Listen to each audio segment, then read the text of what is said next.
Session 42, Chapter 2, Verse 23, Part B.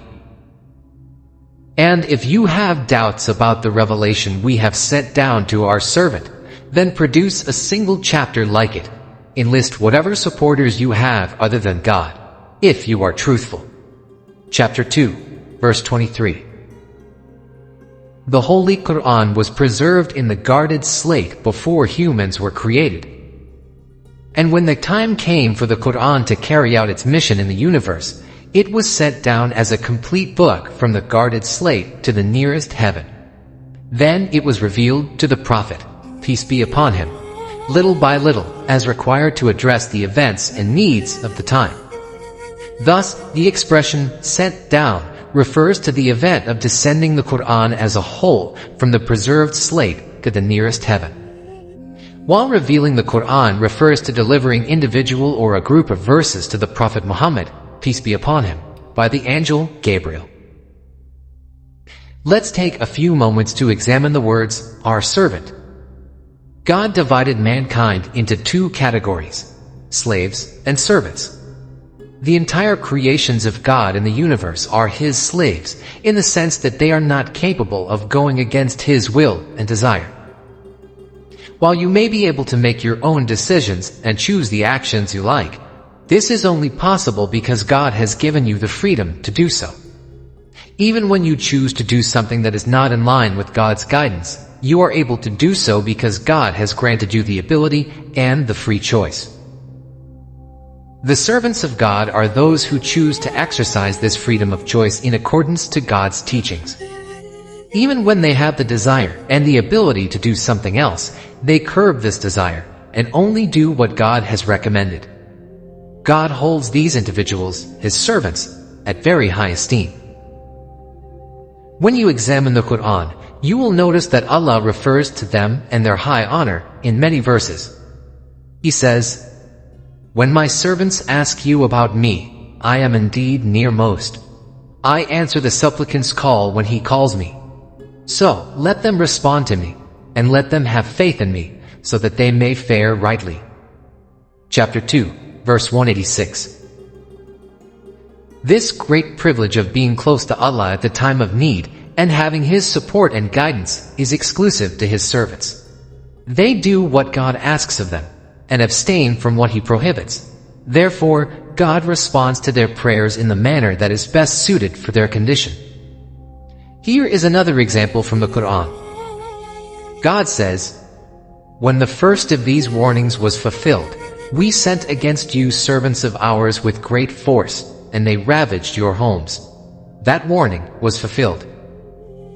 Chapter 17, Verse 5. Some critics of the Quran argue that the word servants has been used in the Quran to describe the disbelievers. Take a look at the following verse. "On the day when the unbelievers and whatever they had been worshipping besides God will be resurrected, He will ask the idols, 'Did you mislead my servants, or did they themselves go astray from the right path?'" Chapter 25, Verse 17. To answer their objection, we have to put this verse in context. The events of the verse take place on the day of judgment. And on that day, everyone will be a servant of God, because all will be compelled to obey God in all their actions. There is no freedom of choice anymore. Death puts an end to our desires and our choices, making us subject to God's will alone. The difference between God's slaves and servants is only in this world. As mentioned earlier, servitude is the highest degree of closeness to God any creation can obtain. Each one of us can make a choice, through our everyday actions, to obtain this high status and enjoy great honor in this world and in the hereafter. God described the Prophet, peace be upon him, as our servant in many verses of the Quran, as the following example illustrates. "Glory to him who made his servant travel by night from the sacred place of worship to the furthest place of worship, whose surroundings we have blessed, to show him some of our signs. He alone is the all-hearing, the all-seeing." Chapter 17, Verse 1. This greatest of miracles, the miracle of ascending to the seventh heaven in soul and body, and being granted access to a level even beyond whereof Archangel Gabriel could go, was bestowed upon the Prophet Muhammad, a man who achieved the perfect level of love and servitude to God.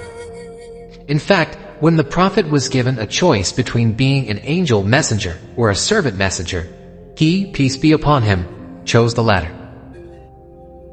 The fact that the messenger was a human being like everybody else raised great objection among the disbelievers since the time of the revelation. This is highlighted in the following verses. The ruling circle of those of his people who were disbelievers said, "We do not see you as anything but a human being like ourselves. We do not see anyone following you but the lowest of us, unthinkingly. We do not see you as superior to us. On the contrary, we considered you to be liars." Chapter 11, verse 27. They said, "What? A man? Why should we follow a lone man from amongst ourselves? That would be misguided, quite insane." Chapter 54, verse 24.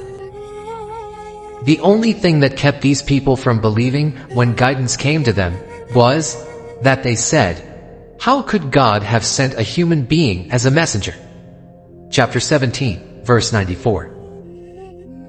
And lastly, if you were to obey a human being like yourselves, you would, in that case, definitely be the losers. Chapter 23, verse 34.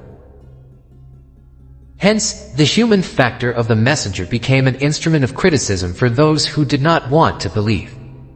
Let's take a moment here to understand the requirements of prophethood. A prophet needs to be a person who had lived among his people before the divine message was revealed. He needs to be trustworthy, loved, and well known in the community, so his message would be accepted and followed. And at the same time, prophethood requires a person to be a role model for others. This is why it was important that a prophet is from the same creation and species as the people he is teaching. He should present the best practical example in implementing God's guidelines for those around him. If the prophet had been from different creation, then many would have complained that they cannot implement what the Lord has ordered. They would have reasoned that the messenger is created differently, inclined towards obedience only, and has superior abilities to the average person. Therefore, the human nature of any prophet is an absolute requirement, and the human nature of Prophet Muhammad, peace be upon him, is unquestionable.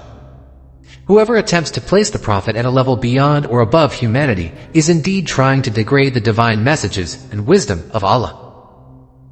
If God had wanted to turn the prophet or anyone else into an angel, he would have done so, as illustrated in the following verse. If it had been our will, we could have made you angels, succeeding one another on earth. Chapter 43, verse 60.